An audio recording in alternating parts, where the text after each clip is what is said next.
Good evening, YouTube.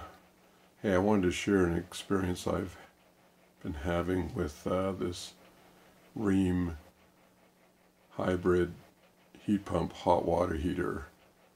Now, I've never been able to power it up, and I'll explain why in a second.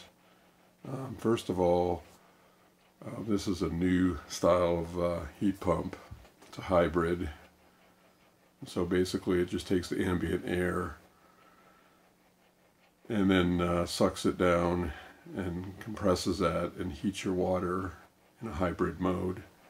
And when there's a demand, it'll take from your thermistors. It'll use the elements to heat it if there's a demand for more water.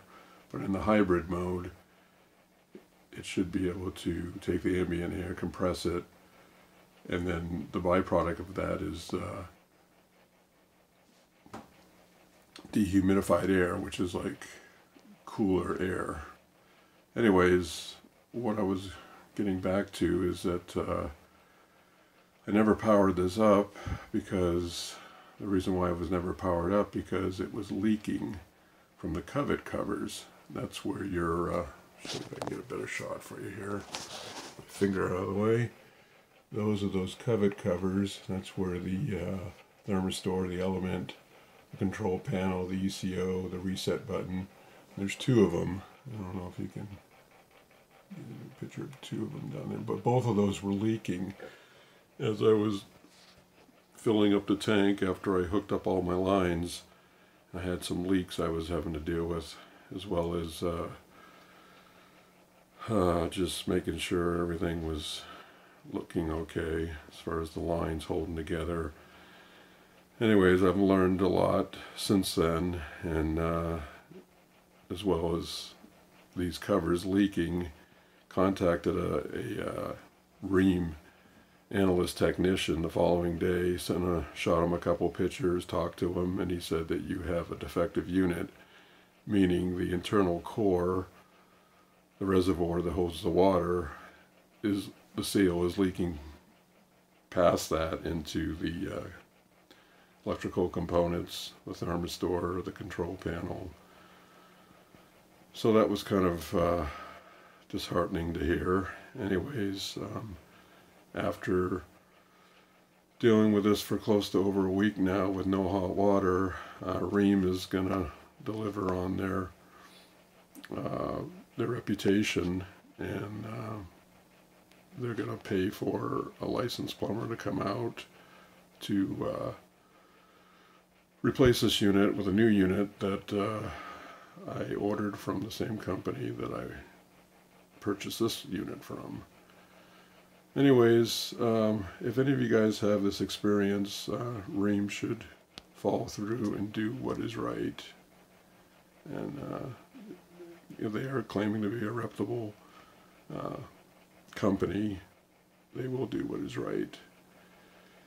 But also I learned from a friend of mine who's a plumber is that if you're going to use shark bite and PEX tubing, make sure, what I'm showing you right here, the hot water return, anything that's hot water, in this situation you have to have 18 inches of flex tubing from the connection, from the FIP, which is the female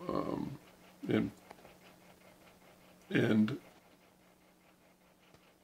fitting coming out of the hot water heater, as well as you need to also have 18 inches of flex tubing on the cold as well, because PEX will not warranty if you go direct PEX tubing to the shark bite, to the fitting into the hot water heater. This is not code, and it has to be code. Also, I noticed I don't have a earthquake strap, and I did buy one, and so that has to be replaced with an earthquake strap. So anyways, there's just a couple things that you might want to consider when installing any hot water heater for that matter. But if you're going to use shark bite fittings as well as PEX tubing, make sure you have 18 inches at least of flex tubing from the fitting, from the inlet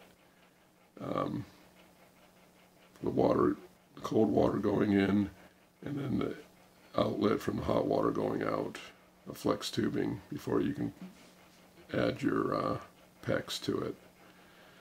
So anyways, just hope everybody has a good experience. Mine wasn't so good. And so I hope that your experience is better. But like I was saying, that Rheem is going to deliver on their reputation. And I have this form here that I'm going to be filling out. The plumber will be here tomorrow morning. And anyway, I don't know if you can read that.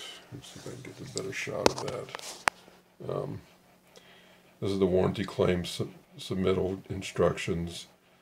So basically, whatever the plumber charges, Rheem will reimburse me for the labor and parts involved. Alright, hope everybody has a good experience. I'm hoping I'll have a better one tomorrow when this is all taken care of, and I'll have hot water again. So, good luck to all those who are installing their hot water heaters. And if you're not sure of something, talk to a plumber or find out what the code is for your city. All right, have a good evening. Goodbye.